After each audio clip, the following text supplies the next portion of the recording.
All right, happy Sunday. Welcome back to Retake the Week. It's been calamitous 7 days in some aspects, but also pretty great because, well, IEM Cologne started. But before we get into all that nonsense, the recaps, the stories, the drama, the Counter-Strike, which also probably will be there, let's talk about what makes this show possible, and that's my members. Members get access to a bunch of stuff, including interviews, demos. I love the fact that the promo still has this thumbnail um, of the Joel demos, which is a topic we will be addressing, of course, once we get into the real show. But yeah, you also get access to the behind the scenes features of Retake the Week. This week's is about 20 something minutes to make up for last week's 12 seconds. Sorry, ladies. It was We do what very we good. can. It was honestly probably better than what the rest of this episode is. Like it's you should go watch that. It's mostly Quack being a Swedish nationalist, but aside from that, it's Yeah, we took Olympics. Yeah, yeah, good stuff. it's our usual jibber jabber. But no, of course, the most important part I think for behind the scenes access is getting access to the prospect demos and the ability to vote on which prospect comes next. You finally also get access to the Retake the Week monthly member Q&A, which last time it happened took up 45 minutes of the episode, killing viewer retention, but amusing us to no end, so we don't care. We're all good with it. So yeah, Yeah, Quack, good I fun. believe you have a big show to promote. I'm going to let you do that now as well. It is set to release on August 14th. It's going to be another one of the Elite Speak interviews I'm doing for Elite Clan, me and Tony. And yeah, I think we're looking good to release then. If it doesn't show up then, it's going to show up sometime later in the week. But yeah, it's another interesting guest. I can tell you for another teaser, this one is a CSGO major champion speaking to us. Ooh. So, I've forgotten who it is again, so this is curious. yeah. You told me 3 times, but I'm more interested in the guest who's after this one. That's the one I've been fixated on in my mind, so I always forget Yeah. who this one is. But no, Yep. that's a big one. That's a... Is You it... might, yeah, you might have a bit of a Hang on, wait I'm waiting gonna for the send one you a you're thinking message. about, but yeah, yeah. Is it this guy? Nope, it is not. No? We haven't talked to him. I want to talk to him though, but we haven't been able to. Okay. No Yeah. spoilers. No spoilers. No, I don't have anything else big to promo right now. Go read those two as always. And I think that's about it. Yeah, I did. Yeah. Follow me on Twitter. Okay. Calm down, big shot. Calm down. I do love that casual Twitter throw up. But we got to start with the big news. So, last week we did an episode, as per usual. Not thinking too much of it. And I picked a player who'd, again, put up some of the most bonkers statistics I'd ever witnessed. And being that he was within the prospect's age threshold, I decided to make him my prospect of the week. So he gets slapped on a graphic, posted onto my Twitter. Yeah, it's then very awkward when a few hours later I get a DM from Quacke telling me an anti-cheat has procced on a game, causing Joel to miss map 1. And I'm just thinking, no, don't tell me this. After all this time of watching demos, having off-camera conversations with Quack about how too good some things may seem, even throwing in a line in my own prospects video about this guy, where I'm like, it's so good. I, at times, when I first watched demos, thought he might even have been cheating. It was all built up to. And then the way I put the bio into that post reads like satire, like I'm being ironic. I'm just going to read it back now. I'm whipping out the Figma sheet just to read exactly what I wrote.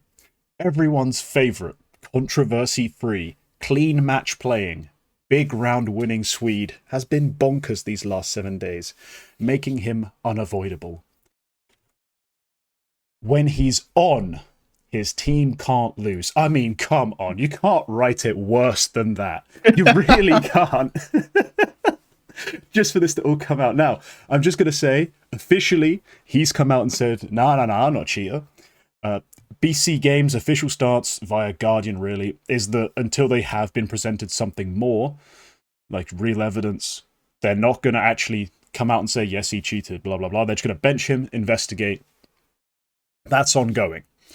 But now, for more details, is your article reading correspondent Quacke. Please fill in the blanks to exactly what happened.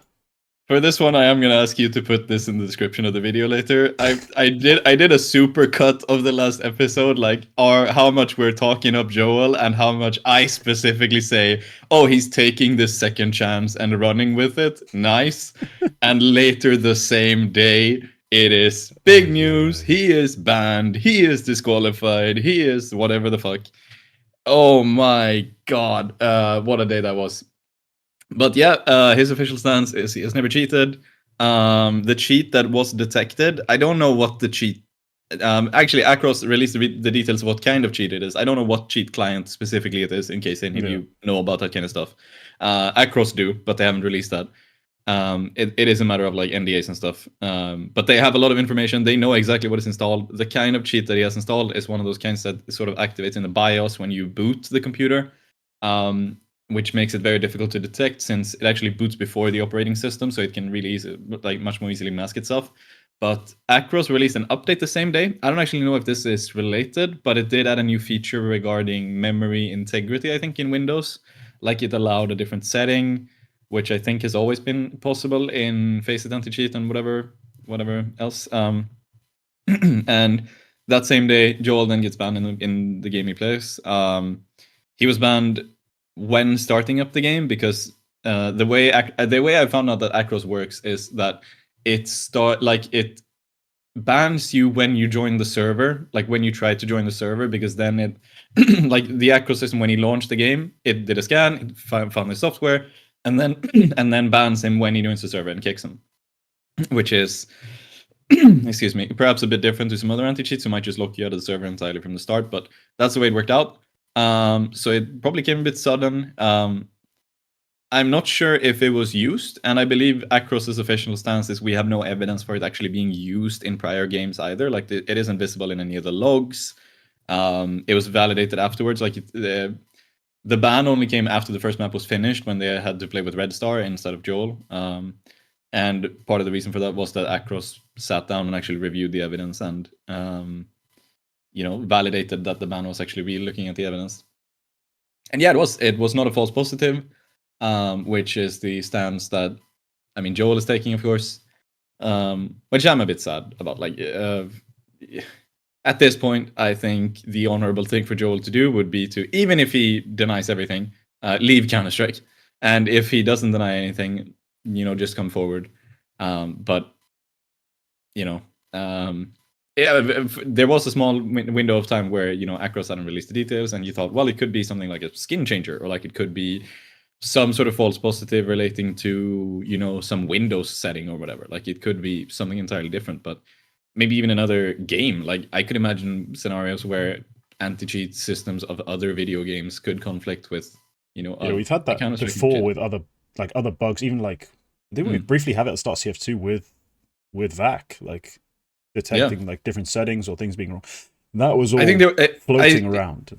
In the back of my mind, I have this really like ironic scenario where some people got banned because of Valorant's anti-cheat sitting on a kernel level, and like it was like an ironic thing where VAC would detect that and think, oh, this is something, having unauthorized access to the CPU is probably a problem, but I think that was pretty easily resolved. It could have been a false positive.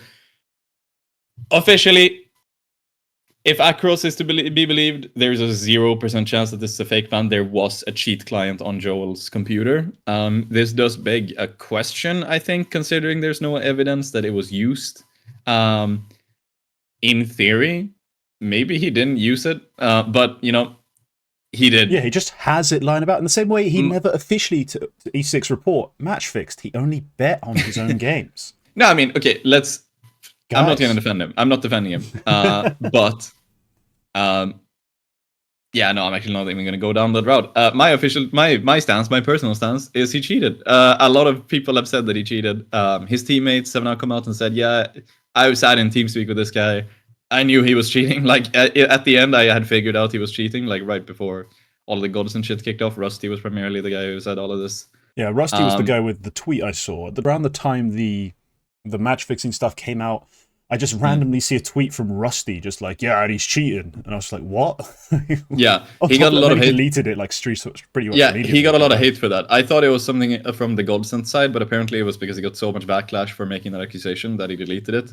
But he actually went out, but that's still recorded. Like, I think Fragbite put an article about that specific tweet, which is still preserved. But yeah, he believed that. He actually came out afterwards and provided some explanation in a bunch of Twitter replies, which I've read, saying stuff like, one of the reasons he could tell was like just TeamSpeak, like just the way he was gaining information, something was a little bit off. And I'm gonna trust that. I am gonna trust that. I think he has been using it for on and off for a pretty long time. There are a couple of things. There is one problem with this though, which I think is, I mean, sure, there's a big detriment to Sweden. It's a big detriment to those of us who like watching Joel, those who believe in him, like me. I've now been spat in the face twice over defending this guy. And honestly, I'm never gonna let him into my heart again. I'm heartbroken. But I think the most long-term consequence of this ban is that now that Joel is confirmed to have cheated, a lot of the clips are coming out. People saying, I noticed this clip 3 months ago, which looks sus, and now we know it was sus, which is not the case. It just isn't the case. All sus clips you find of Joel are not automatically cheating clips right now. We don't know that. And the problem with that is that still gives information next time anyone has something like noteworthy. And now you can pretty much make a accusation against anyone who has a lucky timing or anyone who, makes a read which ends up being correct. Like a yeah, clever the read. scene was already rife, especially at tier 2 level, with people throwing out accusations the moment they lost. Like, there are certain teams who are notoriously just going to accuse people of cheating.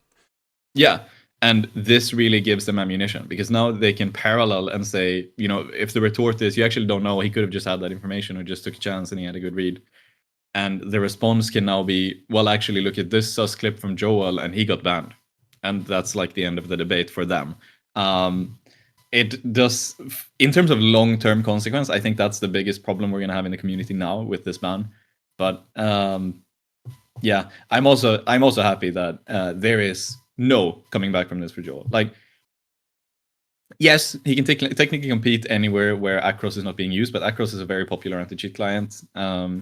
It's used in a lot of different tournaments, so no serious team is going to go for Joel ever again. Like, which is nice. Like, it's still gonna sting a bit when he inevitably knocks out some teams you like in some qualifier somewhere. Like, technically, I think he can still play in ESL because, especially with the rule clarification that Valve put out, this is a footnote, but it's going to be difficult for ESL to parrot the ban that Acros made.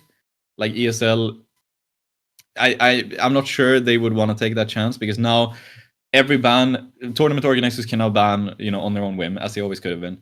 But it all has to be public for Valve to review, and I'm not sure copying another anti-cheats client's reasons is a valid reason for banning. That's something that Valve might step in for. So for that reason alone, he could probably still compete up to like Challenger League. Like, he could probably do that, but no team in the Challenger League is going to go for him, thankfully. But, he's still going to be in qualifiers. He's still going to show up with some shady players. They're probably going to keep cheating. Let's be honest.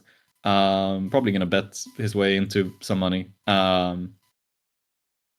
Allegedly. But and that's still going to sting. But thank God, he is never going to be on a high level team again, and I'm so happy about that. Yeah. All right. Let's wrap that up nicely. Yeah, let's move on to the major qualies that have been locked in. So it's a thing that happened this week. Wow, what an opening to that segment. It's a thing that happened, but no, this week we officially hit the deadline. We now have our, I believe, closed qualifier and direct to RMR invites locked. Pretty much. I saw the posts. They were incredibly frustrating to use because they were massive pictures you had to click on and then open in a different tab, then zoom in on. But for the most part, if you are only following Counter-Strike at the highest level, you're not going to be surprised. Nothing really happened. It's a big deal for the big names. But there are a couple misses in the lower sections. I guess you could say where a couple teams, just missed out, or in the last week, like on the update, lost a lot of points. So they're going to be massively disappointed. But overall, honestly, looking at the list, when you look at teams who just missed versus those who did make it, a lot of them are going to be like a bit of a shrug from my perspective, like, oh no, we missed out on this specific Danish 5-stack versus a different specific Danish 5-stack. Whoa! Yeah. The 2-3 section got slightly different graphically. Like, you know what I mean? It's not. It doesn't feel like the end of the world in a lot of misses, but there are some significant cases that you think you talked about them already on pre-show, but like I'm sure you want to bring up again that are interesting just in terms of the Valve ranking and the way it works. Yeah, Valve ranking is just eternally fascinating in my opinion. But there's a couple of things that are noteworthy. For Swedes, the big team missing out is MUTiRiS. I thought they were out last week when they dropped I think they had 6 places to go up to the threshold, and I thought there's no way they make that up. They end up qualifying for Blast Showdown actually this week, which some of those wins included wins over Johnny Speeds. They beat TSM as well, I believe, and they beat all of them are teams ranked in the close qualifier range. Bleed as well, I think they beat at one point. So they had good wins here. Make it into the Blast Showdown, despite using a stand-in with their usual IGL gone, which we're going to talk about later. And they just about make it to the spot just outside invite range. And theoretically, they could still go in. It really depends on whether or not Cloud9 are going to be able to use Perfecto as register a roster with Perfecto instead of Inters, and then immediately sub out Perfecto for Inters, before the first game even starts. If that's possible, MUTiRiS miss out. If it's not possible, MUTiRiS can actually go in. I'm not... I would be surprised, but it's also possible BC Game lose out because they made their way into the close qualifier range. I think it's possible Valve decide that since Acros anti-cheat, I believe, is going to be used in the qualifiers, they might go, you guys gain this result with a cheating player, we are going to disqualify you from this major cycle because of that. I think it's possible. Since unlike, Faceit, who might have a hard time, trusting another anti-cheat client's verdict, Valve could you trust this one? And in that case, MUTiRiS also get the spot. But for all intents and purposes, they're out. Which is interesting. Another really interesting dropout, which is something I talked about in the pre-show. Gaimin Gladiators dropped, I think they dropped about 14 or 15 placings in the ranking 1 week to the next, just before the update. And it wasn't even down to results that much. The Valve ranking works in a way where you have basically 4 coefficients which go into your rank number, and then you also have a head-to-head difference maker. The head-to-head thing didn't change at all. It was I think it decreased by 1.5, which is absolutely nothing in this context. I think the rest of the things hardly moved. They had maybe 2 or 3 losses this week, but they didn't really matter. Those numbers really didn't move. The big number which moved was the fact that the wins they had at the Copenhagen Major reached the very steep decay. And that I thought was really interesting because the curve, which points decay over time, and they follow a very interesting logarithmic curve where eventually you get to this very steep decline. And just now, when the invites are being locked, the very impressive wins, which were really carrying Gaimin Gladiators rank, they had in the RMR and the Major. Some upset wins. We remember they were playing as Ecstatic at that point. Mm-hmm. Those wins just hit that range, and they dropped so hard. They dropped overall, I think they lost about 50 points in the ranking, which is all due to that decay. And I don't think there was a single team week to week who lost out that hard because of decay alone. And that was really interesting because Gaimin Gladiators as well, with their last roster change, I think they were not a serious contender to make it into the RMR, but they were definitely one of the ones who had a realistic chance. I think they had the players to do it. I mean, if anything, they were at the last major, so they definitely could. But especially with Roy and Nikodos coming in there, I could have definitely seen them make it into the RMR itself. So them missing out is interesting because of, basically they did the major and then they did nothing else. And that's why it's ended up going this way. Yeah.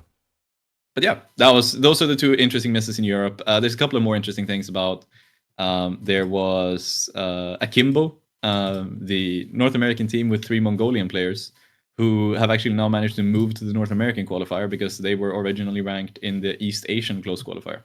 And that was a little bit interesting. It's a North American advanced team, which would have otherwise had to travel to Asia to play the close qualifier. But they managed to negotiate their way into the North American qualifier. And yeah, that's like the big thing. As you say, most of the good teams make it into either the RMR or the close qualifier, and that's mostly what we care about. Yeah, those are the big ones. I mean, it would have been annoying if under the Valve's new system we see some city misses. That'd really frustrated, I think, a lot of, especially when there's a lot of kind of, it's not completely shrouded in mystery how it works, but it is a little, it can be a little difficult to discern differences, especially at the lower levels. It's always been the problem with big rankings like this, is once you get outside of like rank 30, picking the differences is hard when no one really plays each other. A lot of teams play games that don't count. Like if you think of HLTV rating, only games on HLTV matter. It doesn't matter how well you played in ESEA Advanced. If it's not there, it doesn't really count. So it's a rough time as an outsider who has no real understanding of which games are being counted, which ones aren't. But this is the case for any ranking. This is the case for any ranking. Even if you ask like some HLTV staff members, the reason they only show like the top 30 instead of the full ranking on like the main page is because below 30 it gets very difficult to do a correct ranking. Yeah. Even with a good algorithm, so yeah.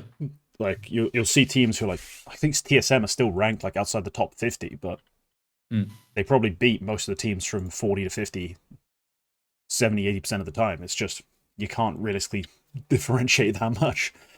So unless we reach some sort of weird part of like Counter-Strike where it's basically the English football system with like 50 leagues top to bottom all run by Valve, you know what I mean? Like you're not going to end up with a concrete ranking. So it's fine that we have these sorts of mysteries as long as the teams we expect to see at majors make majors. We want the majors to be good, and I think we've got a decent one coming up. Like in terms of the teams who've made it through this, we're pretty happy.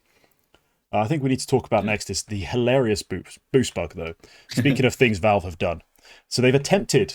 I'm just going to tell you my understanding of this. I know you've played around with it. You're going to know it better than I do. But essentially what it seems like is they've tried to fix the issues of players sliding around and having inconsistent, essentially just mechanics when they're on top of someone's head. Not be at the same height all the time, like little bugs like this.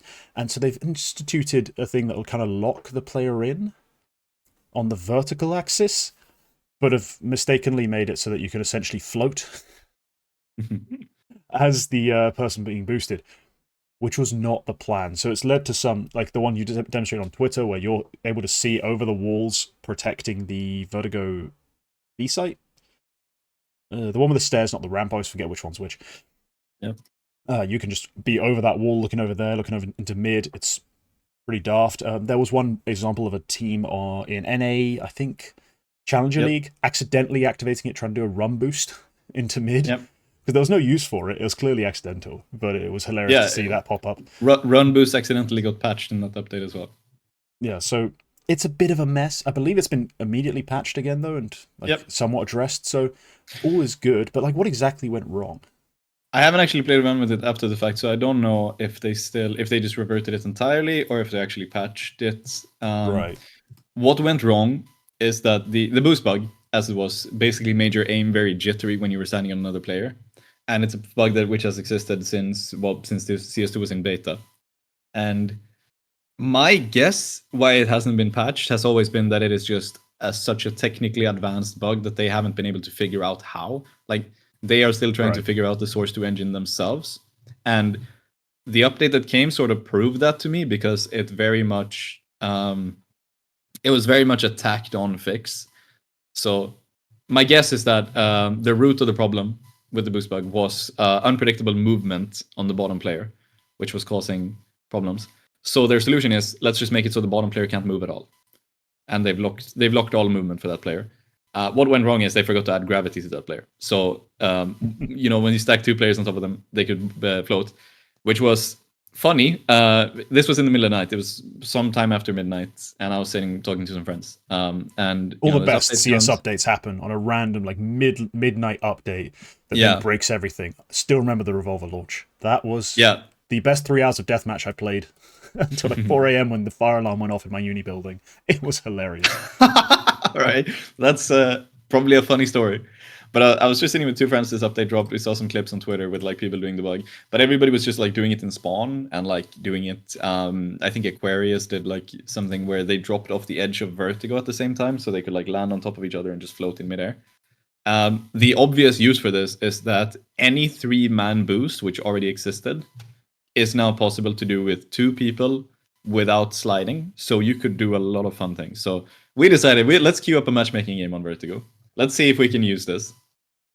And yeah, I think the clip I posted on Twitter was one where I got boosted over the wall next to stairs on Vertigo, which gives you full view of like the mid rotations, and I could also see like into the bomb site. Another one we used was on mid. You could stand on like close to the mid entrance. If you smoke the mid entrance from the, like if you're CT and you smoke the mid entrance, you could boost up and look in through the little windows where you normally throw the flashbang. If you're T side pushing mid, you could look in through those and shoot people through there. It was very easy to boost up over ramp. Like there were so many fun things with this.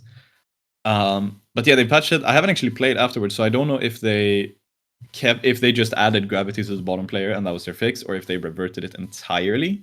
But yeah, mostly it just confirms my theory that they're just, you know, they have problems understanding the Source 2 engine, and they're still working on it. So it's difficult out here, but yeah, it's fixed, but it was a very funny night. It got fixed in about 3 hours. It got fixed, but yeah, that was a funny game and a lot of funny clips.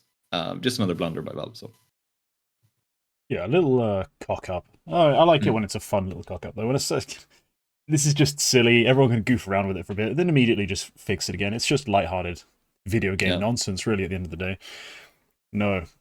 It didn't. I mean, the old R8 patch was around for so much longer, and it broke the game entirely.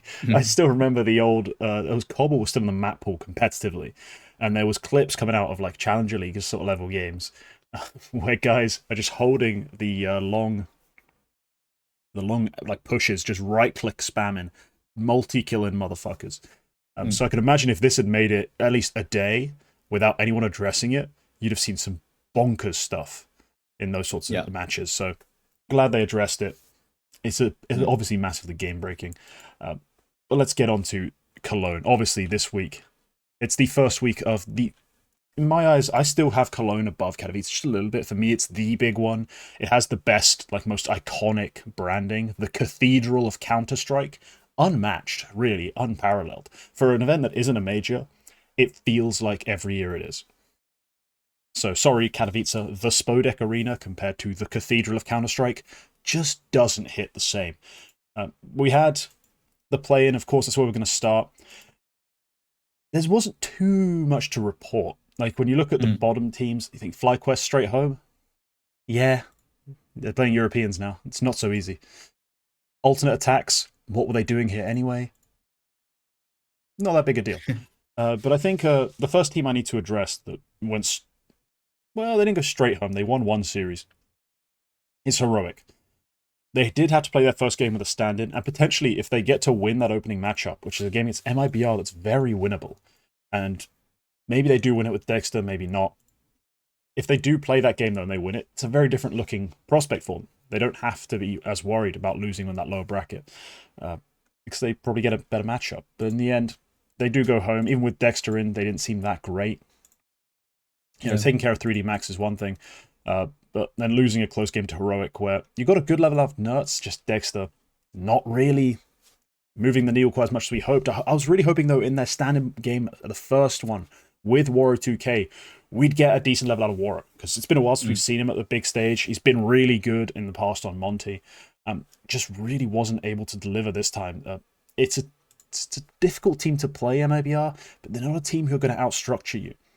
You know, you've got loads of opportunities there to beat them, but I think maybe, yeah, just no one able to come up and deliver. Like Shush, a weak series, Tess is a weak series. These are the guys we've really highlighted as key for Heroic, and yeah, they do end up going straight out. Man, I just hope they can get some consistency with Dexter, maybe sorting out his, hopefully in the coming weeks, being able to sort out his visa issues once and for all, and we can actually see them play events with their full lineup.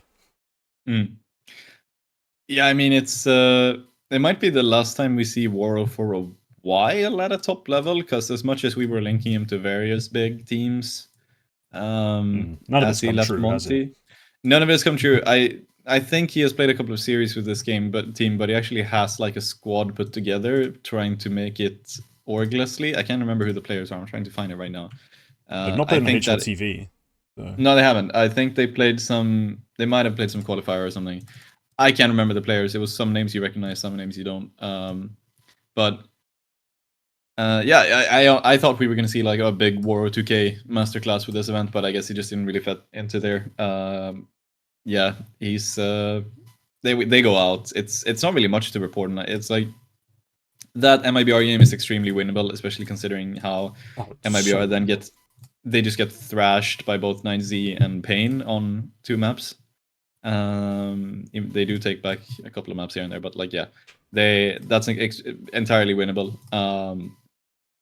3D Max losing the map to 3D Max probably shouldn't happen when you have Dexter back as well. So he didn't, yeah, like you say, he didn't really move the needle. Like he didn't really elevate the team as much when he came back. Yeah. So it's a shame for Waro, it's a shame for Heroic. I would have put them in the main event, but somebody's also going to be upset pretty much every time you have one of these play-ins. It's true. And the other team I really thought about talking like directly about isn't the team that so much is upset when they go home. Like it wasn't a direct upset. You think about how their form has cooled off recently. Eternal Fire still being ranked 16th probably is a little flattering currently.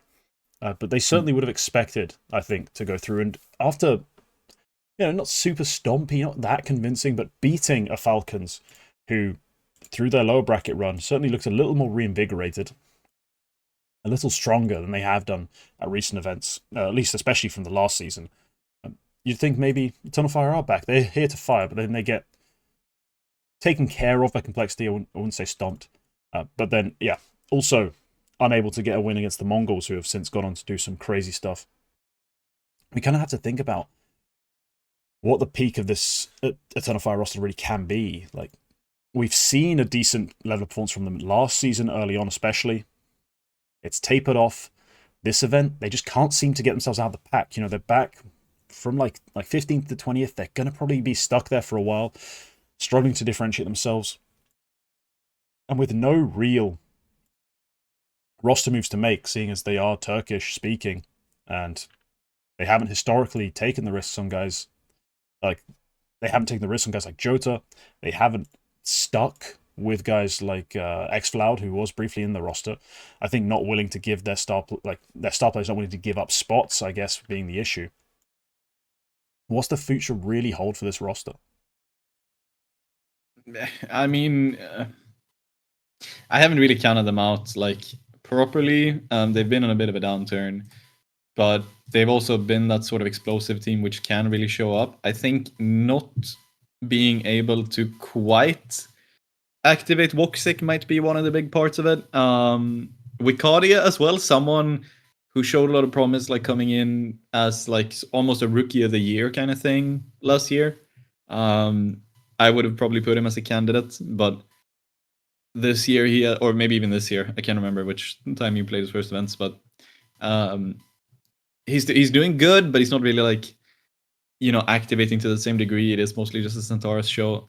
I think it's going to be very difficult for them to stay Turkish speaking. It's also going to be sort of like the big situation where it might be difficult to quote unquote get rid of Woxic if you want to make a change, because I do believe him and Centaurus are like part owners of the team. So since they did found the org themselves, so yeah, stuff could be difficult for them. I don't really see like if they want to make a change, what is that change? No idea. You have a lack of options for Turkish speaking players. The only other opera I can think of is Sensei, the Austrian player who is not that good. And it's going to be hard for them.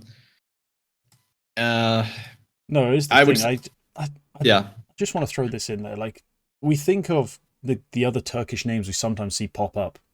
Like Imor, they tried, tested. It was an option that didn't really have long-term prospects. Like, He's just a chaotic player that you don't need on the team, and trying to make him the IGL or the AWPer never really made sense.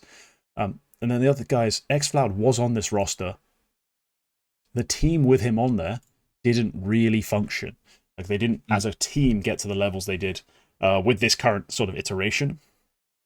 And then the only other talent that you can really say that Turkey has produced recently, and that is fragging out, is Jota, who's on the same roster as xFloud. And you just look at the roles these guys play and how impactful they are. You're like, can you really justify like bringing them in? And then you've probably cut like Wicadia, you probably have to cut someone like XANTARES. You can't really bring in an established support piece from their backups because there isn't one. There's no one else who really exists. Jota on Sangel is also on loan from Eternal Fire's own academy, so they could probably call him back if they want to. But like as you say, you have to cut one of the players who are undoubtedly performing. You're not really doing much there. You're not addressing the issue. I would honestly say you can cut Wicadia quite comfortably at this point because he has been.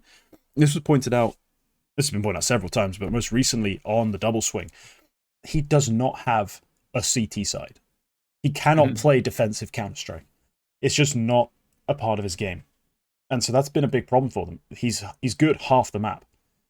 On the other half, he's just not great. And on the CT side, they all generally struggle. But one of the big failings has been Wicadia historically. But this roster, when it's dictating the pace, they've got AKs in hand, they can go and take swings. Yeah, they look awesome. When they have to anticipate, react, and defend on the defensive side of the game, they're just lost. So I think they do have a big deficiency there. I just don't see it having any real replacements. Like, there's no real fixes for them. No. I would just say stick it out. Honestly, they've stuck it out for a while. I don't think there's a roster change you can make to fix this. I think the players are good. I like Quacke a lot as a player. I know he showed a high level before. Even on this team, he showed a high level, I think, from time to time. So find something there.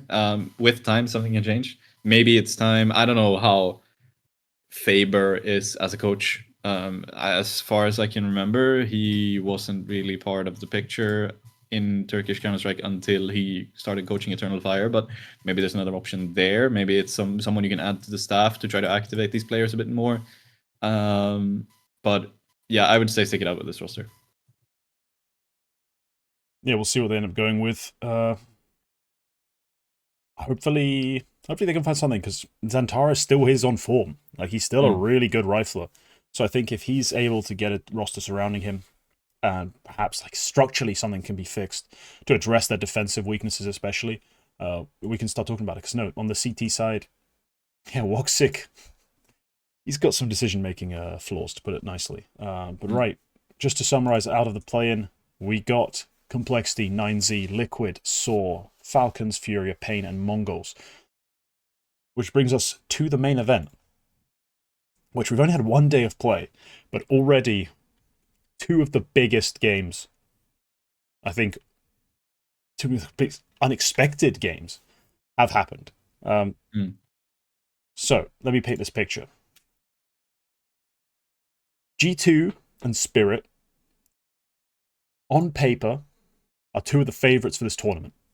Spirit, because they have Donk, they have Shiro, they have Chopper as a caller, a coach who has clearly like almost mastered the art of prepping this roster for its games, allowed them to win a couple big tournaments this year.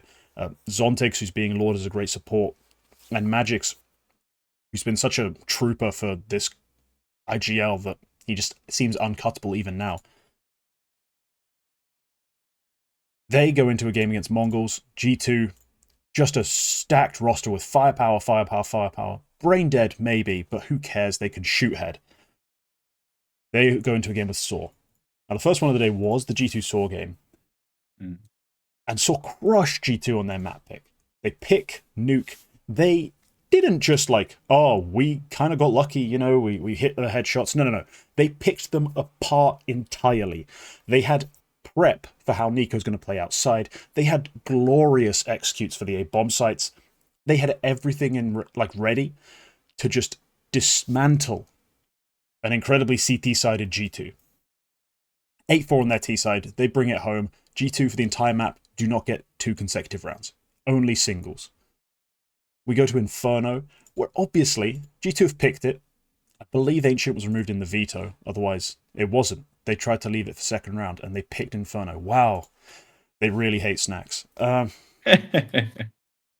They removed the one map he's good at calling on, and instead they play Inferno. And their Inferno historically has been good because they have great players who understand how to play their positions. And that's all working fine initially. If you look at the first half, I believe they're on T side.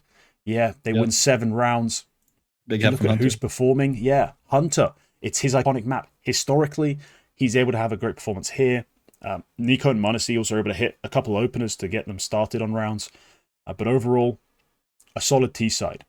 Defensively, oh my god. It was pretty bad that SAW could not hold that A-bomb site. But the fact that G2 couldn't hold the A-bomb site is appalling, considering the roster they have. That A site fell time and time again. SAW able to swarm, make an incredible comeback from, I believe, down at least 10-7, I think it was, to come all the way back to 13-10. Man, what a game. What a game from SAW. I mean, they were lauded in the tweets and the announcements afterwards as playing the beautiful game. They played a beautiful game of Nuke. They scrounged a victory on Inferno against a team who should never even let them in. That was outrageous from G2. But to be fair, that Nuke game fully deserved a series win just for how well they executed that first map. I mean, yeah, SAW are a very interesting team, I think. They've sort of been one of those, you know, for a long time, tier 1 adjacent. We've seen them in RMRs. Very notably, I remember one Swiss game, the final Swiss game against Virtus.pro, where they ended up going to the third map, and I think it was 1 or 2 overtimes on the third map for SAW, almost knocking out Virtus.pro, who in that major, I can't remember if it was Rio where they won or if it was Antwerp where they made playoffs, I believe, but like it was they could have made it there. Made the major, first time a Portuguese player who isn't Fox makes it there. They made the Blast Spring Finals earlier this year through another upset run.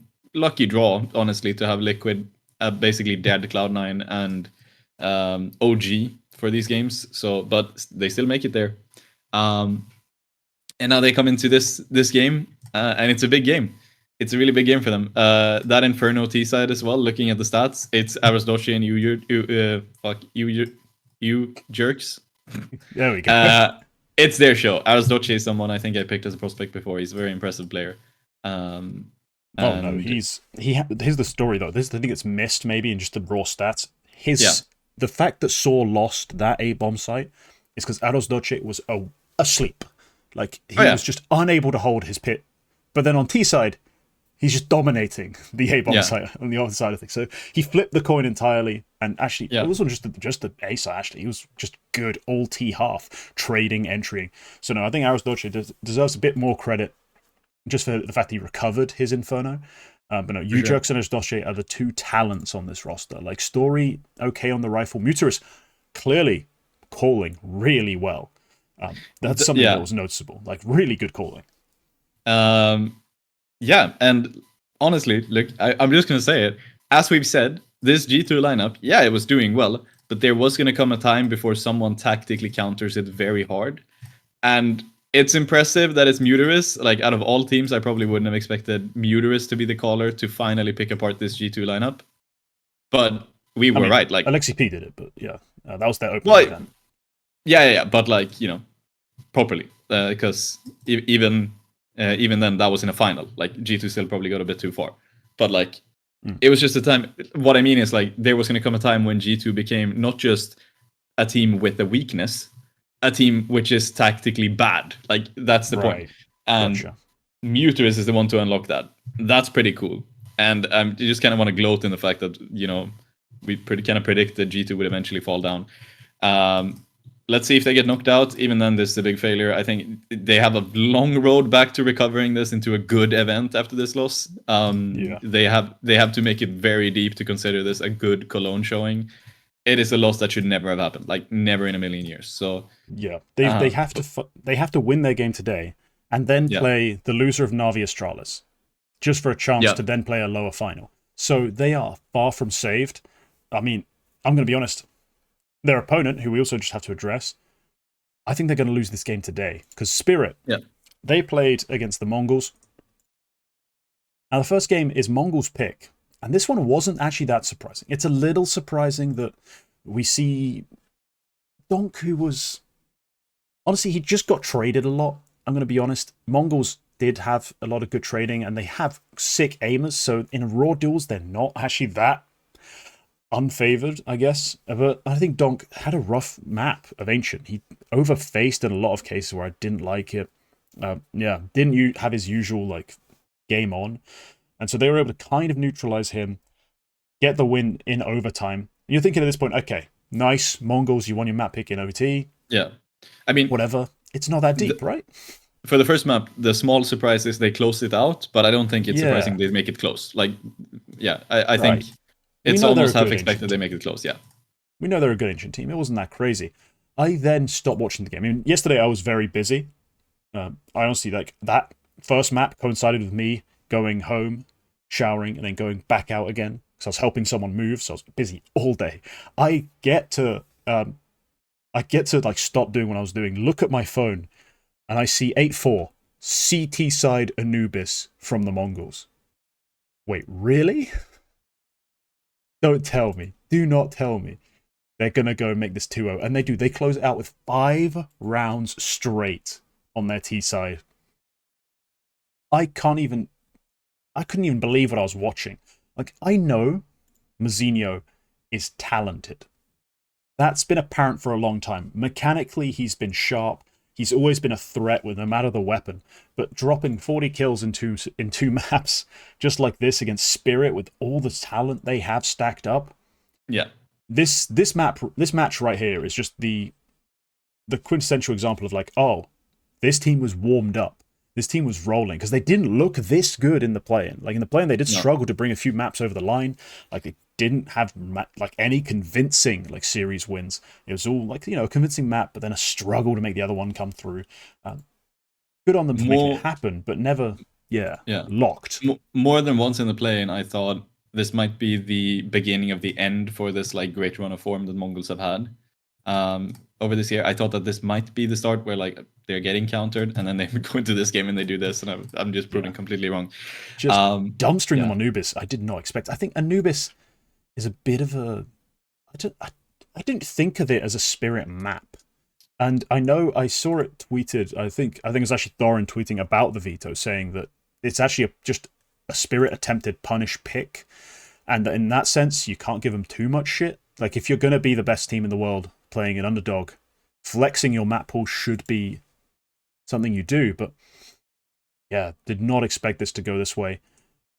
Mongols, man, they're still dangerous as ever.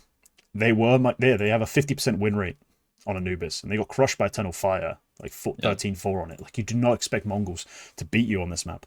But they did. They went absolutely bananas, like just fragged the hell out on that Anubis map. I expect them to come back down to earth, and I don't think they're going to have a particularly easy time with SAW, and vice versa. That game's going to be probably pretty close. Yeah. And I don't know how deep they actually end up going in this tournament, but if they win that SAW series, they're in the playoffs. And look, I make some good picks on the double swing. I make some bad picks. This was not supposed to be this good a pick. Like, this was supposed to be like, they're Mongols. They're going to be solid. Not they can make playoffs straight out of the groups having beaten Spirit 2-0. What the fuck is happening? Yeah. I'm assuming the take was they're going to make it close to playoffs. Like that yeah, was the take. They've got a chance. Maybe they'll make the top 6 because they might have a chance if there's enough upsets to make it out of their group in like 3rd place.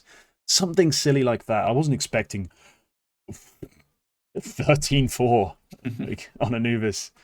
Donk looking neutered. Whilst Mazinho is blowing bubbles. Yeah. Man, what a game.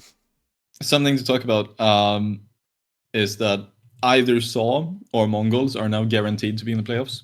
Yep. Which is amazing. Really. It's amazing. It's more shocking I would just say shocking. I'm not going to attach any positive or negative emotion to it. I'm just going to say it's a shock. It's a surprise. Because we did not expect to see either one of these teams in playoffs. If we're just looking at who the hell's in their group for a start, then also who's at this event. We expected a stupid competitive top 6. Not one of these guys. If there's any of the play-in teams I expected to have a chance at playoffs, I would have said it was 9Z, to be honest. Because they Based on had how they've played. Oh my god, yeah. Yeah, and like they did the same thing in the group for the Dallas. Like they made even semifinals upsetting teams. They spent like the past month and a half or so boot camping in Spain. Like they have had European practice. They are really investing into trying to break into the top level after that Dallas run. Even winning that they've one got the event players for it right now. Holy crap! Yeah, and the win in Argentina as well. Like they are making that case. They have Astralis for their opening game. Probably in theory the easier team to play in an opening game out of this group. Like if you had to pick between Navi, G2, and Spirit or Astralis. Just gonna say, I'd still be more scared of Astralis in a group stage than G2. I am. I'd still would be more scared of them than G2. Like I'm just throwing it out there. But they are, in theory, the easier team. Like on paper, pure ranking wise, yeah, pure ranking wise. They bring quite close, but they don't make it happen. I would not have expected SAWS to do this in a million years, though. Like I would have picked them to come last in this group. But yeah, if I had to pick one team, or Pain, so not this. It's great. It's crazy that we're gonna have one of those teams in playoffs. It's crazy that either G2 or Spirit are gonna go out last. Yeah, I mean, okay, it's not the first time G2 go out last, but it's it's usually at the Blast though, because it's the first event of the season. They've not prepped and they just get like surprised. Like that's usually how it's been historically, right? They've had a 4-week vacation and they come back wondering why they aren't good. Yeah. Fuck, I hate this team. Do you know what though? Actually, I'm just going to throw this out there. I'm not going to start bragging yet. I'm not going to say, haha, look, I was right, losers. Because I do not... This isn't good enough. Losing one upset series is not good enough. I'm going to wait. Yeah. If they go out here in last place, I'm still not going to brag. I'm still... I know I'm right, but I've known I was right since I made the video. It's when they go to the next event and then are disappointing again. Yeah, then I'm going to start bragging. Then I'm going to start bringing it up. But until then, I'm just going to keep talking about these games as I see them. And, Sawmonger's going to be cool. I'm going to be doing a watch party with Thorin today for Spirit G2. We thought it'd be an upper bracket match. Thankfully, those two games are at the same time. So we're still able to do the exact same watch party plan. So it's going to be a fascinating series, G2 Spirit. I assume Spirit win. My money's still going to remain where it always has been. I think Spirit are the better team, better coached, better IGL'd, better top-end talent. Not as deep talent, but they're just a better roster. Let's just quickly, also talk about the other results, because we are fixated on this. Of course we are. It's huge. But no, in that same group, Na'Vi manhandled Pain as I expected them to. I'm going to be honest. Unless Na'Vi were feeling particularly whiffy, I didn't see how they lost this game with Pain. Like, they're just... The Anubis map, did not expect a stomp, but Mirage, I mean, I'm sorry. I've not seen anything that tells me Pain could handle even a second of this Na'Vi's Mirage. Like, Na'Vi's Mirage is glorious. Expected. Astralis 209Z was a little more shocking. I thought 9Z, they'd built up some momentum coming into this event. I thought they'd be able to at least take a map off Astralis. I know group Astralis have been historically a thing, but I thought they'd do a little better. 13-10, 13-5. Not brilliant. Martinez still looking good, but especially the fall off DGT, like not being able to find his impact. I mean, he's been fantastic for them in the games they've been upsetting teams, been winning. The fact that he wasn't able to really get himself going, I think, big problem for them. But still, optimistic about them. They've got a lower bracket game against Pain. They then get to play the loser of Saw Mongols. They are going to be in the lower final, I think. For my money, they should end up in the lower final. Not an easy path, but they'll have a chance. Better than the other outside path. Chance. Yeah, better than the other path. The other lower path is insane. Rough. It's rough. G2 Spirit, then into Na'Vi Astralis. Raw. I do not want to play that.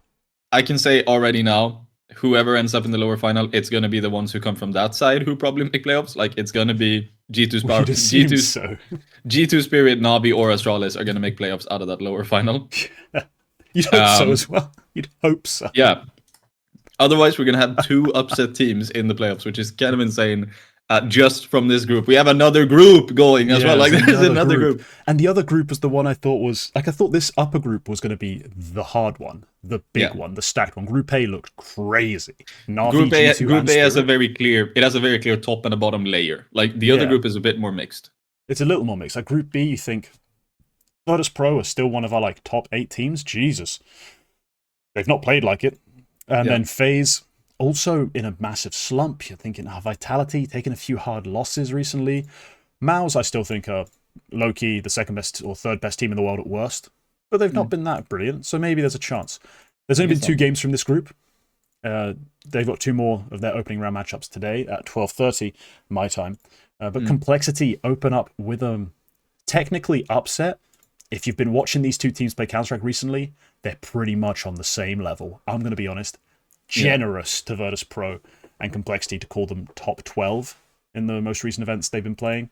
But Complexity 2-1 on the 2 maps they win, smash them. The 1 VP can take home, close.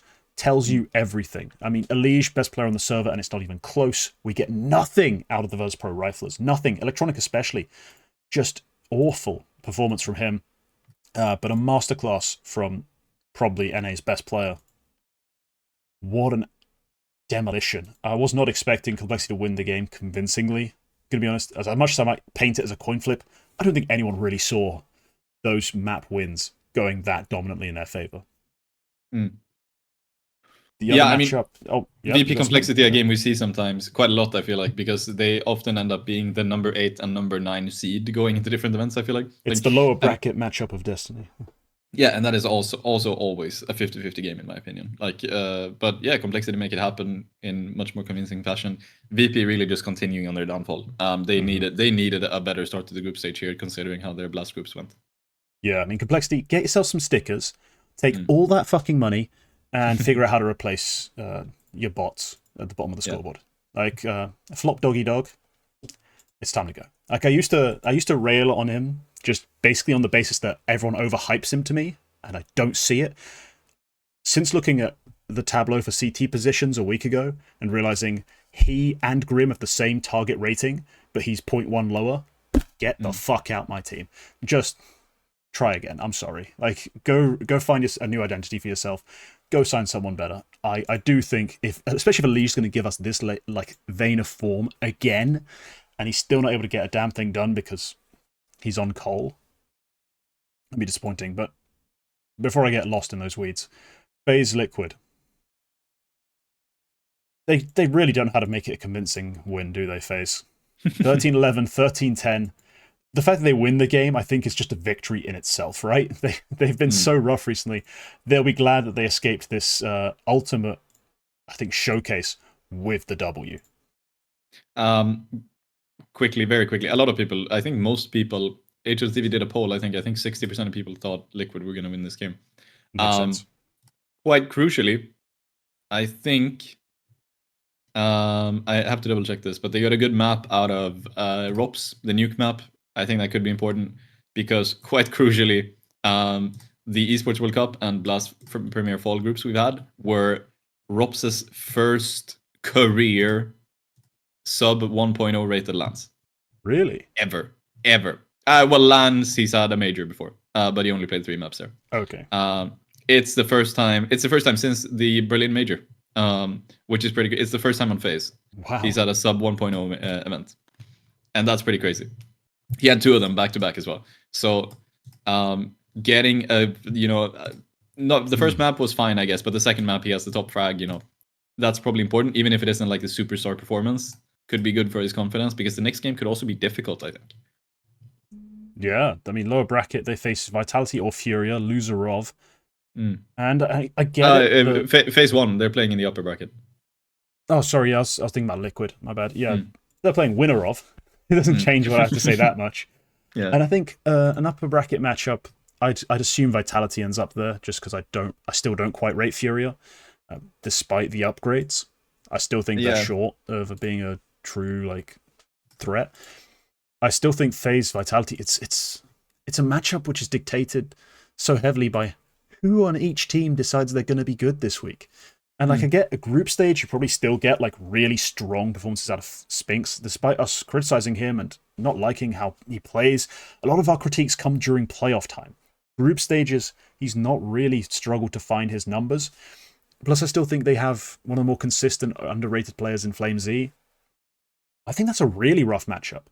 So no, you're right. Big game, difficult to win for FaZe. And if they end up losing that game, lower brackets can be chaotic, can be difficult. Yeah. They'll have a long way to go. I mean, Carrigan said it himself. They've not been the super clutch team of old. This might be a defining run for FaZe's future. I think I said it on the double swing. Both them and Vitality, if they miss groups, I'm not saying both of them would immediately run to make changes, but I think they both have to start like taking stock of what they actually have on their rosters and what needs to be addressed. I think Vitality's the harder one to make changes to in terms of mentally figuring out what kind of additions you need to make. I think for FaZe, it's just we need someone who can shoot people, because we have struggled to find good fragging of late. That's the real conversation there.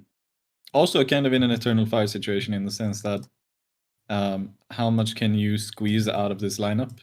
Because, I'm not saying that any of them are washed, but this core, like, as much as we talk about the FaZe slump this year, they haven't been the top contender in the same...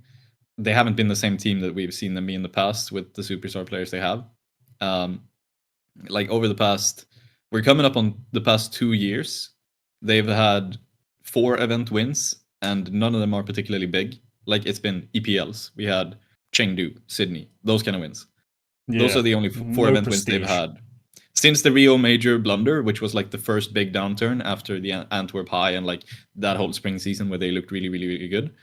The big downturn comes at Rio. After that, they only win 4 events, and there's like no prestige in that. And some of them I won't say free, but some of them significantly easier than others, like Chengdu. Post-major, a lot of teams skip. I'm wondering, like, what do you do here? Like, you're coming up on a point where ROPS is not working. You're coming up on a point where Rain is, like, Rain, as they always has been. Even with Brokey stepping up, you're not winning. Like, you finally, like, your Opper stepped up, and you're still not winning. You got a big upgrade, in my opinion, in Frozen. I mean, Twist was very good, but Frozen coming in has also been very, very, very good. I'm just going to throw this out there. I don't think Frozen's playstyle makes him an upgrade over Twist's. I think Twist's might be true. Playstyle plus, no empty calories with Twist. He gets frags. Like, it's never a question. If you look at the end rating and go, but how much did he just bait and get, a low death rate? How much was he, like, overly passive? No, Twist is there. He's in every spot you need him to be. He's taking key fights. I do think Frozen has, in effect, been a downgrade, even if you want to claim he's more talented. Yes, I think he's and I mean, the results show that, but individually he's doing a very good job. Still, something's not working. So I think, like, there was a HLTV article. Is Cologne make or break for FaZe? It just popped up on my screen right now. It came out 2 days ago, I think. It is kind of make or break. It does feel a bit make or break. Perhaps not this event, but the rest of the season. Yeah, we might see big changes in FaZe, which is always exciting. roster mania wise. And I'm just going to throw this out there. The one idea I've had that I've kind of going to keep parroting is that your cut has to be, if you're not going to bring in an IGL, if you're not going to make a Carrigan switch, which I think, always bringing in an IGL is something you want to do, and then take stock. Like, you bring him in, you let him institute things, you let him work things out, find what roles he wants these riflers who've kind of stagnated or to actually play, and maybe he can unlock something. Or your cut is Rain, and you force Frozen forward. If he's as talented as we think he is, man, he can go take some fucking fights. He doesn't have to be a closer. He doesn't have to lurk. He doesn't have to do any of this stuff. He can be more aggressive and on the entry side of things. And from there, we can fill in that rifle spot a lot easier. We can go take risks on players from lower ranked teams who maybe you don't have as much faith in to be instantly good, but you probably don't have to spend as much money going to grab them. I think that's quite important as well. So we'll see what they end up going with, and if they even need to do it. Because if they do some FaZe bullshit and win this event, we won't even need to have these conversations. Right. Yeah. Let's move on to the Eternal Shuffle, because we're over the hour mark, as we always are.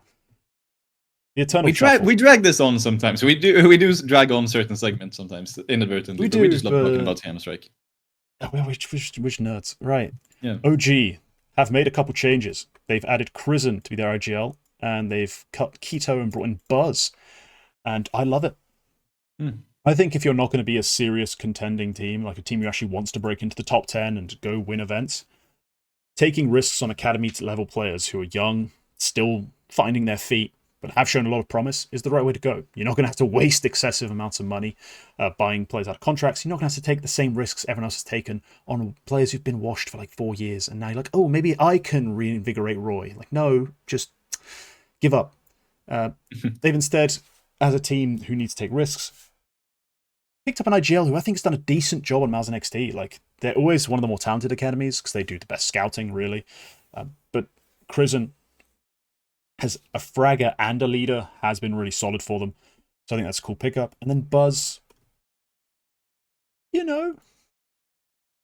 he's young-ish. He's shown us a decent level. There we go. I was wondering who the team were called. Entropic, that was it. Like, he showed a decent level of play in terms of like fundamentals on Entropic. So I was thinking, yeah, it's a decent risk to take in Buzz, but I'm more enthused about the Krizen part of this. That's going to be, I think, a huge deal. I think the whole picture itself is pretty interesting. You've got a very young lineup. Looking at like, there's no older names here at this point. There's nobody who is institutionalized, so to speak. And well, that's not the word, but there's nobody who is an institution. That's correct. Yeah, that might be it.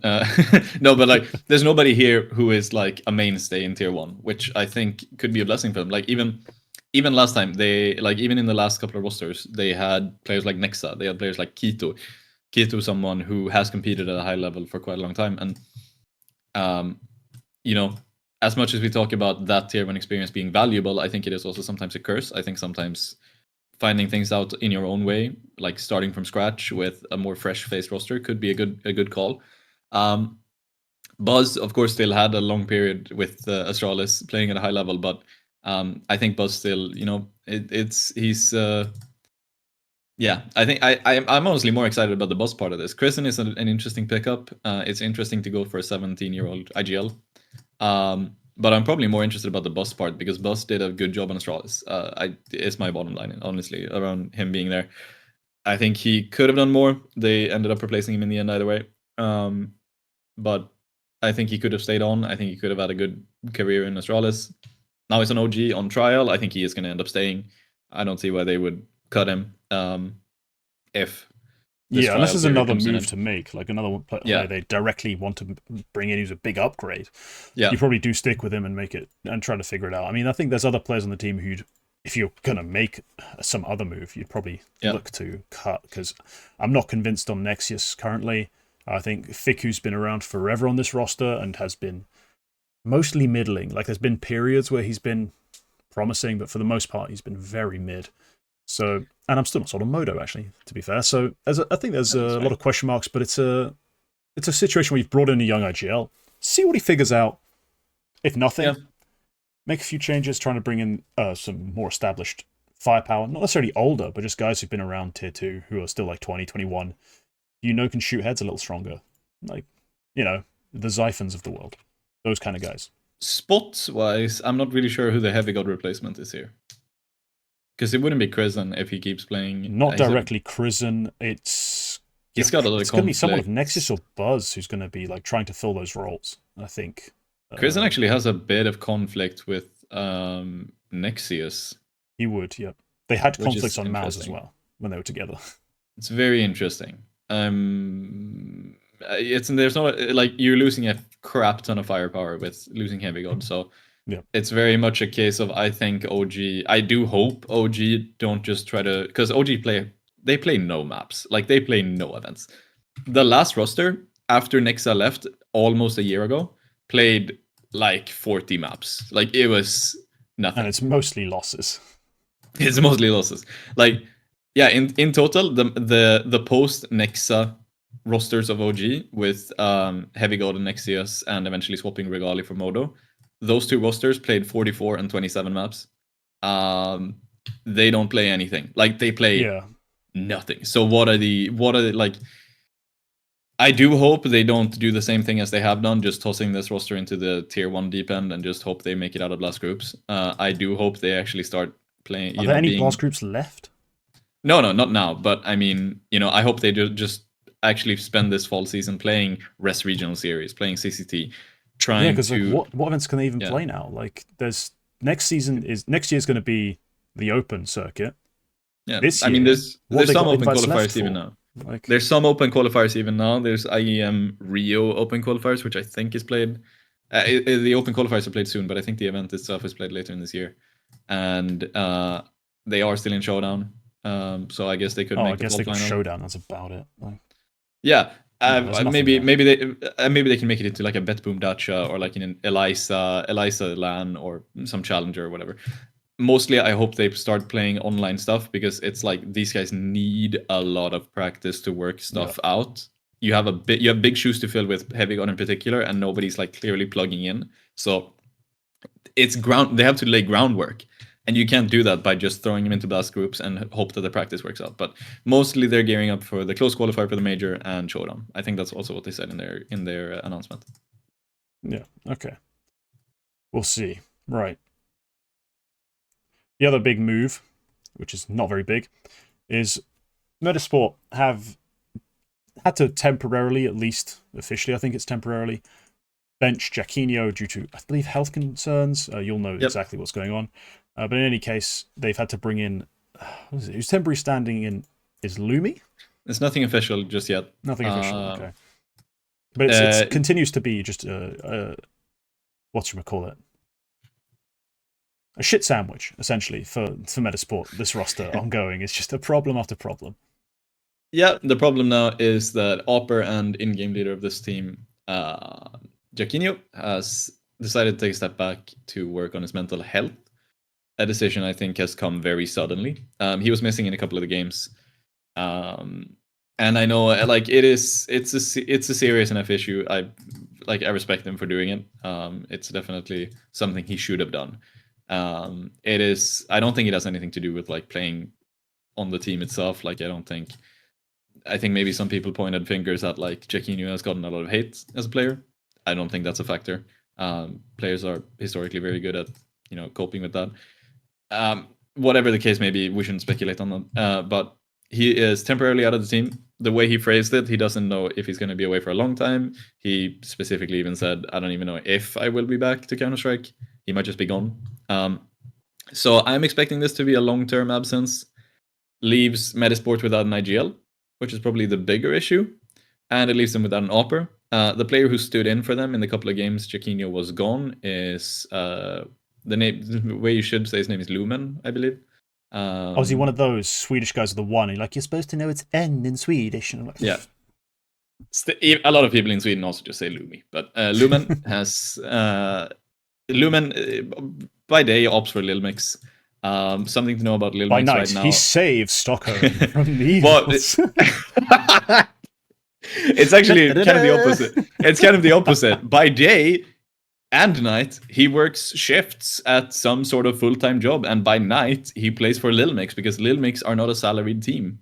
The entire Lil Mix operation is basically funded by Quicks personally. Like so. But yeah, there was no contract, which is also something that Quicks really wants to get his players onto contracts, but he's unable to. Mostly, Lumen was there because someone had to fill the shoes for this season. The plan was for him to play the entire season, but it was like a problem for Lil Mix because some days he would just be completely unavailable. It's obviously difficult to practice because when you work shifts, you work some quite random times. Sometimes you work night shifts, sometimes day shifts. There's a pattern to it, but it doesn't really line up with the CS schedule. He stood in a couple of maps. I'm not sure he is going to be the permanent replacement because the issue with that is he cannot play Counter-Strike full time without having a salaried contract so he can quit his day job. That is the issue. And my thought has always been, since this happened, if MUTiRiS do... like if Jacquinho is gone for a short amount of time, Lumen is not a realistic replacement. But if he's gone for a long amount of time, he's going to need a full-time salary which he can live on, and then he is a good replacement. If it was a short time thing, I would imagine they would go for. I don't even know who they would go for, since TVS has moved to South Africa to play with Bravado. Pretty crazy transfer. But the next best offer for a short-term replacement is probably Era. Actually, it's probably better to begin with. There's also Palmen. There's also I know that name. Yeah, and there's also Jazar, I suppose, always sort of ethereal. But yeah, I expect it will be Lumi. It sounds like a long-term replacement. Yeah. Lumen is good. Lumen will probably hop in here. Small point for Metasport. They had big goals for this season, and I really, really, really hope, with the lack of an in-game leader and a new opera who has to integrate into the system, they reevaluate their goals. I know what they said outward facing regarding the spring season is that they had better goals for the team. They were hoping to find a new structure by replacing SAWS and ZTR to like, that's what they said outwardly with why they made those moves.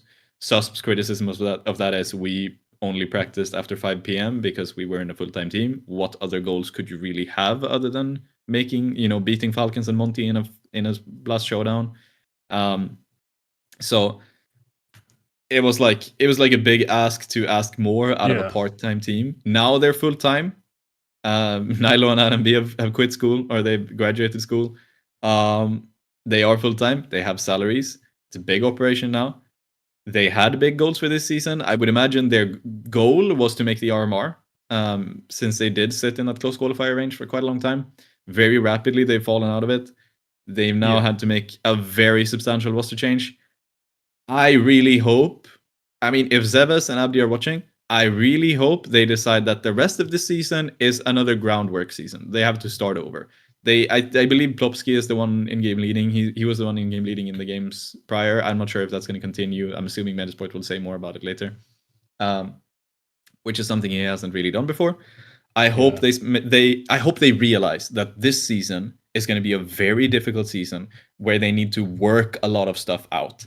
They won't be able to have good performances. Even if they make it into Showdown, it shouldn't be a realistic expectation to beat the last Showdown. Like, it shouldn't be a realistic expectation to make it deep. It shouldn't be honestly, every single game they play right now, there are few games that I think they should even expect a win, because a lot of it should just be in terms of development. Just find a good way to work with this roster and look towards 2025. Because for the rest of the season, it's not a write-off. I think maybe they can still do something, but the goal of this season should be prepare for 2025, especially with the substantial changes. If they don't adjust those goals, that is a big detriment to the roster. We could end up seeing more roster changes that probably shouldn't have happened in the first place. And I would just think that sucks for what is a really promising team with good players. So, that's what it comes down to. For me personally, that is my personal message to Zevas and Abdi, the management of Metasport. So just to throw it out there, if you are a member and you actually know exactly what their goals were and they thought they could achieve this year, especially the spring season, interview Zevas and Abdi is on in my channel for prospects only. It's mostly Zevas, but at the same time, they're both there. Abdi does throw in some details about like the way the team plays, but overall, you get a sense that they were very confident with this lineup. I'm talking top 30 and make the major type goals. So if you want to find out exactly what they thought of their team prior to all these changes starting, that's the place to go. But all right, let's wrap the show up with the most iconic segment. The only time that people have given so much attention to Prospects of the Week was last week, where all of a sudden everyone had a fucking opinion on Prospect of the Week for some reason. Crawling out the woodwork. That aged well. Yeah, fuck off, rat. Go back into your hole. Never to comment again, as per usual. Right. Quack, lead us off with your first piece of propaganda of the entire show. Yeah, I'm picking Youngster for this week. I forgot to mention this for the major qualifiers, but they managed to win another CCT event this year, back-to-back. They won two, week. yeah.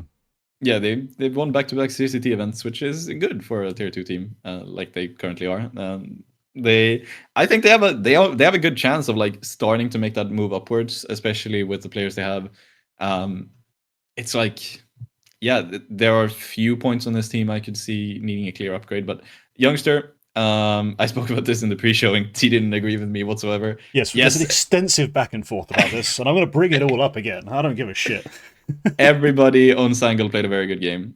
Most players played individually better than youngster, but youngster just keeps impressing me because of like, I keep mentioning this. Like, he came from nothing. Like, if I'm talking in a Counter-Strike sense, a year ago he was playing in Norway. He was playing the Norwegian local leagues. He wasn't really winning much. I believe even he might have been an opper in that team. Like, he's taking a big transition.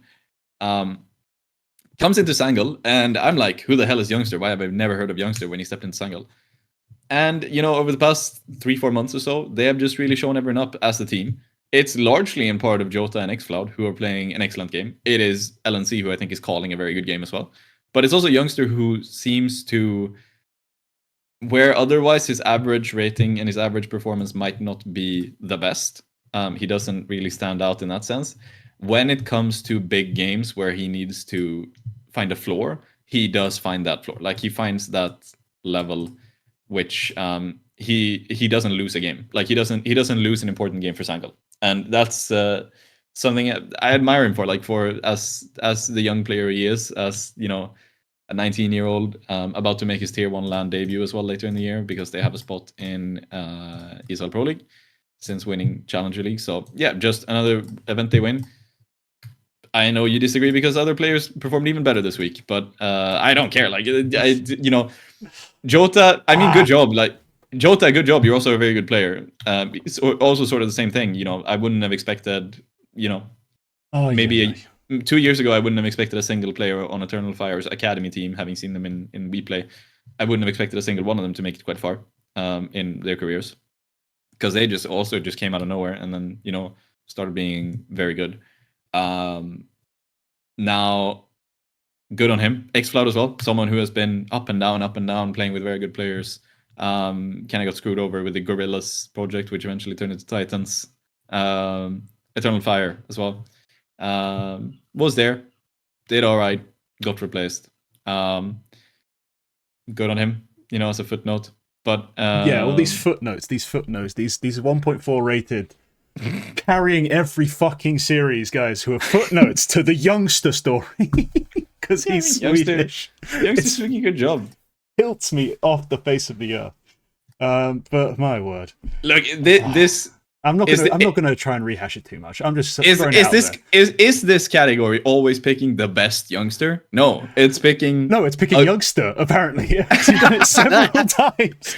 Are we supposed to pick who we think is the best prospect of the week? Because I don't do that. I pick the one I think is interesting to talk about, which is youngster. Like, xCloud and Jota, good job. That's basically where it ends for me. Thank you for carrying youngster to another title. So they're playing a very good game, but. I mean, youngster is up there, especially in these playoff games. He's not carrying them. He isn't carrying them. Like, stats wise, he just isn't. I can admit that. But he has a floor. He keeps that floor up, and since he isn't one of these like star position players who is supposed to, I mean, Jota and xCloud, they're doing what they're supposed to. As the sort of more supportive element of the team, he keeps that floor up. Excellent. Keep going.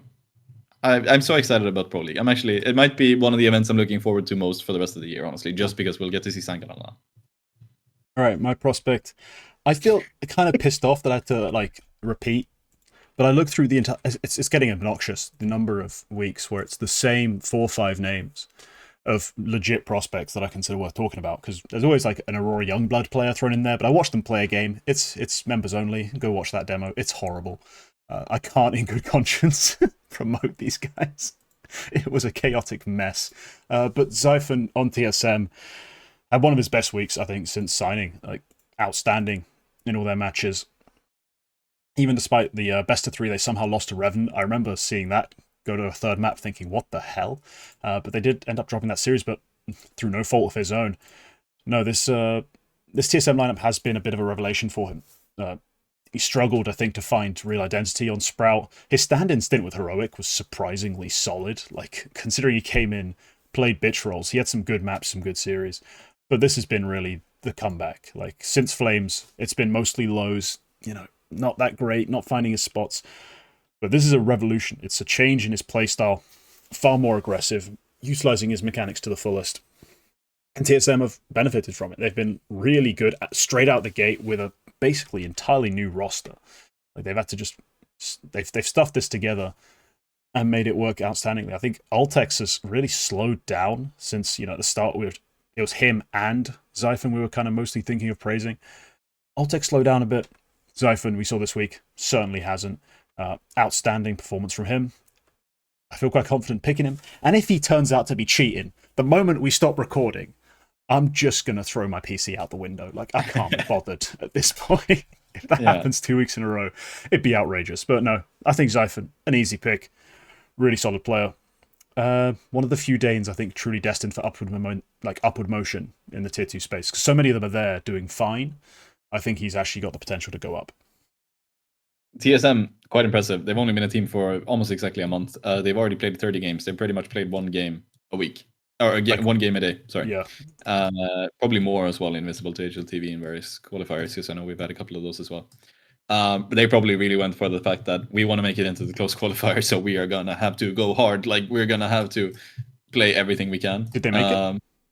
Yeah, they're in. Nice, because I didn't actually see the full list. So yeah, no, they're in. Quite comfortably. Not in the top half of the close qualifier. They're in the bottom half, but I think they're like closer to the middle, so they should get a fairly, evenly matched first game compared to some of the others. Yeah, Xiphon's a good pick. I think everybody on this team could realistically be talked about in a positive light. Not just the team as a whole, but we talk about prospects here. Xiphon and Altex are the candidates for that. I think Nico deserves a shout. I think he's played a good game as well. Yeah, Nico's been good, because the last everyone knows of Nico, Danish Nico with a little K. He's been, kind of lost ever since the heroic changes that then revolutionized that heroic roster. He wasn't the last dominant full, but yeah, to see him on this team, and he's putting up decent performances every time I watch him. It's mistake-free, solid Counter-Strike from him, and it's resulted in a lot of good ratings. I mean, we've known about his aim being solid for a long time, but yeah, he's been really good. I think Altex, initially I liked what I was seeing. He's massively slowed down, I think, since the initial week or two of them playing. It is a very, like I said, it's a very short time span, so I don't think we can judge too much. I mean, I've got 68 maps to judge him on. I think I've got enough. Yeah, but those 68 maps, when you've only played for 4 weeks, a week-to-week performance is going to be a drop in the ocean once you look at the whole season. So I think that's cool, but I personally have eyes, so I'm going to keep making my judgments. I'm going to be honest. I watch a lot of their games. I mean, you're not wrong. I'm just saying I'm not counting him out. No, it's not a count out thing. It's just a relative. I've just cooled off on him. He had a sick start, but he's sort of found level a bit, and it's good enough for them to keep winning most of their series. But I think the majority of the credit has to go to that Xiphon, that guy, the Flames player we lost, but now have found again, which is great. For sure. All right. Very good player. I think we're going to wrap it up there. It's been 1 hour, 27 minutes of sweaty Counter-Strike conversation. Quality content. I'm going to go with sweaty. But all right, if you enjoyed, leave a like, leave a comment telling me why we're wrong. It won't. Especially about G2. I want to see those G2 comments. Oh yeah, love it. What's the excuse then? Actually, I'd be curious, because I know I've seen some people running defense for their T side being trash on every single map, except Ancient, and even then, individuals. So, what's the chat now? I'll be curious. As I said, I'm not going to start gloating yet. I still need them to lose this match, and then go on and be terrible at another event before I start actually gloating. Grinning ear to ear as I do. I've got a great shit-eating grin when I want it. I won't gloat, because if I do, I know I'm going to jinx the game, so I'm not going to say a single word. But yeah, sub if you want to see more. Members get access to everything because they're better. And that's all. We'll see you in the next one. Goodbye.